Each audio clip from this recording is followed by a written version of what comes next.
Yes, you've guessed it, it's meatloaf. But this is my old-fashioned Italian meatloaf. It's Angelina and Nonna's Polpettone di Vitello, and it's absolutely delicious. Hi everyone, welcome back to my channel, and thanks for joining me for today's video presentation. And what a beauty it is today. We're making Angelina and Nonna's Polpettone di Vitello. Forgive my Italian accent. It's a classic meatloaf. It's simple, it's old-fashioned, it's Italian, and it really is absolutely delicious. Right then, let's check what we're going to need. I'm using ground veal and ground pork, minced veal, minced pork, but you can, of course, substitute it with all pork if you prefer not to use veal. Let's also look at the peeled potatoes. I've got some olive oil and salt and pepper there. Potatoes are there just for a bit of a garnish around the meatloaf when we cook it. Also, I'm using some breadcrumbs, some Parmesan, fresh parsley, a quantity of white wine just to moisten those breadcrumbs. And then I'm going to use some pepper, nutmeg, some salt, some garlic, some thyme, sage, lemon zest, very important, lots and lots of chopped lemon as well, some pre-fried onion that I've cooked in butter, and those eggs there are from the girls in the garden, and the carrots are left whole, and they've been boiled in advance, pretty much until they're cooked. Right then, shall we get cracking? In the bowl, I've got my breadcrumbs. I'm using just a sourdough breadcrumbs. You can use any ones you have by you. I'm going to moisten those breadcrumbs with some wine, bit of a stir. Okay, let's throw in the veal and the pork. I know veal is a sensitive issue for lots of people. You can use all pork if you prefer, or you could use beef and pork. It's entirely what you have. Parmesan and fresh chopped parsley goes in the bowl, followed by some pre-fried onions. I've fried those onions in butter. Little bit of thyme, little bit of sage, and some lemon zest. Don't forget all those ingredients in the description box below. Some minced garlic, some nutmeg and some pepper. A good quantity of salt, about a teaspoon I think that is. And I'm just going to crack a couple of eggs. And as I said before, these are from my chickens in the garden. Can't tell you how lucky we are. Okay, now just mix the hell out of those ingredients. Mix them for a good 2 or 3 minutes, and then you need to try and divide the mixture into 2 quantities, as equal as you possibly can.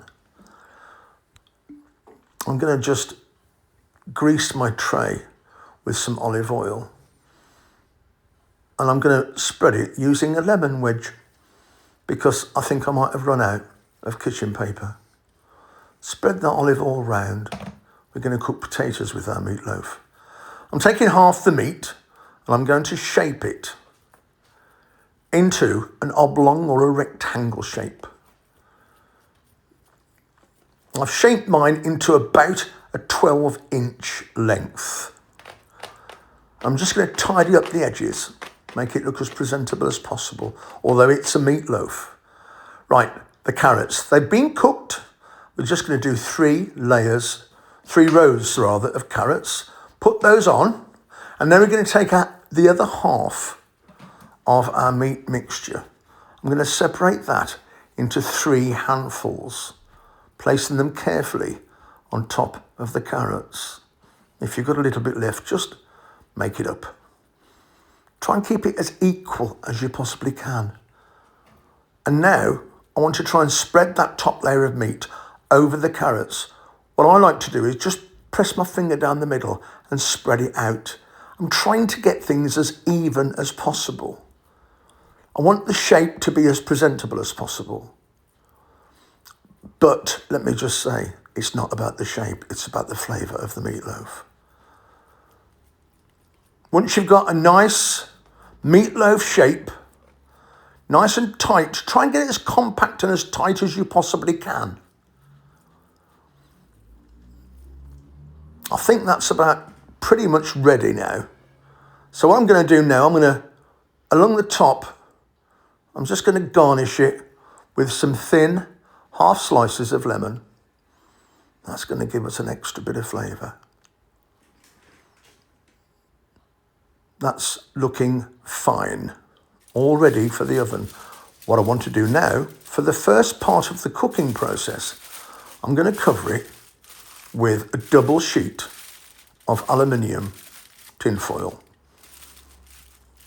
We're going to be cooking it half in the tin foil and half without. Now I'm going to spread some potato wedges all over the outside,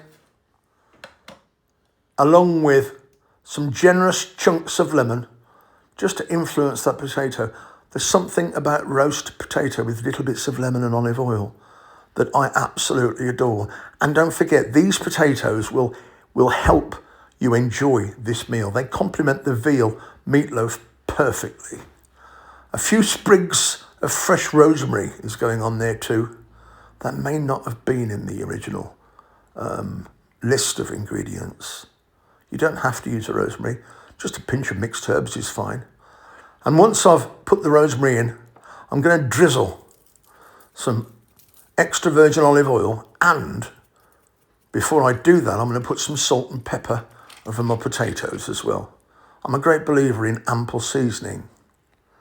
Right, drizzle that oil over the spuds, and you can be as generous as you like. Now that's going in the oven for about 40 minutes.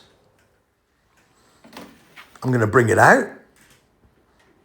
I'm going to very gently remove my aluminium foil.